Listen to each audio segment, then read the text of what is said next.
What we've done in our politics is create a situation where we're electing idiots. A new report out this morning from the Justice Department laying out harsh criticism of the Federal Bureau of Prisons over the death of Jeffrey Epstein. More from the report about what happened when Epstein was behind bars. That's ahead. This just in to CNN. The Department of Justice has put out a brutal review of the incarceration and death of Jeffrey Epstein while in federal custody. The report details multiple failures it says allowed Epstein to die by suicide in his cell. The report also says, though, that it found no evidence to contradict what it calls the absence of criminality in his death. CNN's Kara Scannell has more on this. She's joining us now. Kara, can you talk us through what the Inspector General found here and says went so wrong? Yeah, Kate, I mean, it is a scathing 128-page report. And you'll remember that Jeffrey Epstein died. He was found hanging in his cell on August 10th of 2019. That was just about 35 days or so after he was arrested and put into custody on those sex trafficking charges of minors. And so what they found is that the BOP's failure began about 2 weeks before he was even found dead. That was when Epstein was found lying on the floor of his cell with an orange cloth around his neck. It was then that the psychiatry department there said that he needed to have a cellmate. He couldn't be left alone because of his potential suicidal risk. We'll flash forward to the evening of his eventual death. He didn't have a cellmate, and that's one of the problems that BOP has raised, saying that they didn't replace a cellmate who had been transferred out of there, and that left Epstein alone. Another failing, they say that he was able to stockpile linens, right? You have the photo there of the bright orange bed linens. That was much more than other inmates would have, and that eventually is what he fastened into several nooses that the report found he had used the night that he committed suicide. You know, another shortcoming is these guards were supposed to go and do reviews, do prisoner counts in the SHU. That's the special housing unit that he was placed in for some of the most, notorious alleged criminals. And so they were supposed to conduct these checks every 30 minutes. But what the report found is that between 10:40 p.m. and 6:30 the next morning, they did not conduct one search, one review, one walkthrough of these accounts. They also found that the video surveillance system that was supposed to provide a feed into the area where the corrections officers were, that feed had been down since late July. But one thing that the report also wants to make clear here is that this was not, there was no evidence of criminality here. There have been a lot of conspiracy theories surrounding Epstein's death, including, a medical examiner his team had hired said that he thought that it could potentially be more homicide than suicide. And what this report found was that the medical examiner's report found that there were no signs of defensive wounds, there were no bruises, nothing to evidence that he was in any kind of struggle. Kate?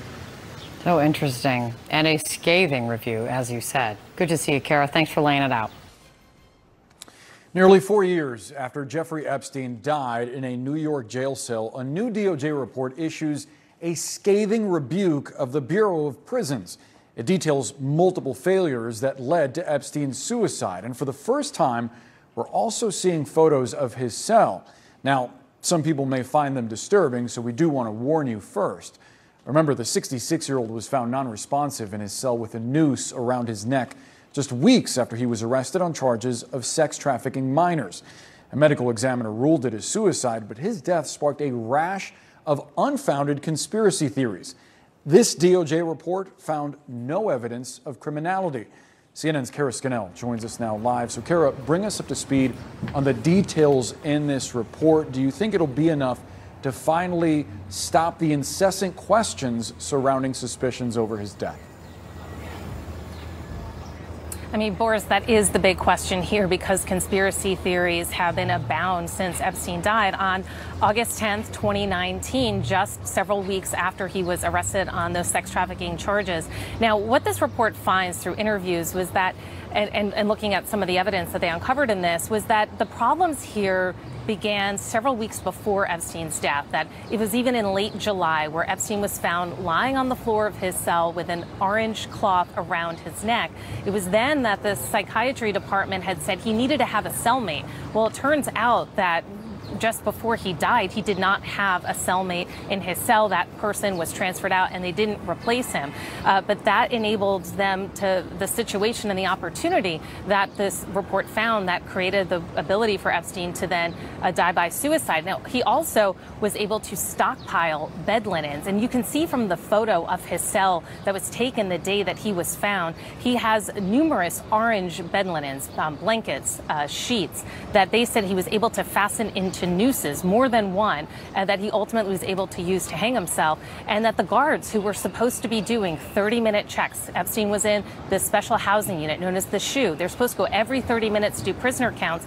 This report determined that beginning at 10:40 p.m. on that night before until 6:30 a.m. when he was discovered, they didn't do any checks, and the guards had falsified records to suggest that they were. So a number of shortcomings. They also didn't have video in place to give a live feed into the area where the guards were, where they should have been able to see if the video was working, what Epstein was up to in that cell. So a lot of issues there.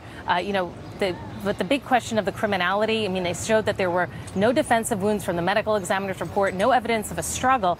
And the report finds that all prison staff members who were interviewed by the OIG said that they did not know of any information suggesting that Epstein's cause of death was something other than suicide. Likewise, none of the interviewed inmates provided any credible information that Epstein's cause of death was something other than suicide. And a report saying that the problems here really hurt the victims of Epstein because they weren't able to get justice.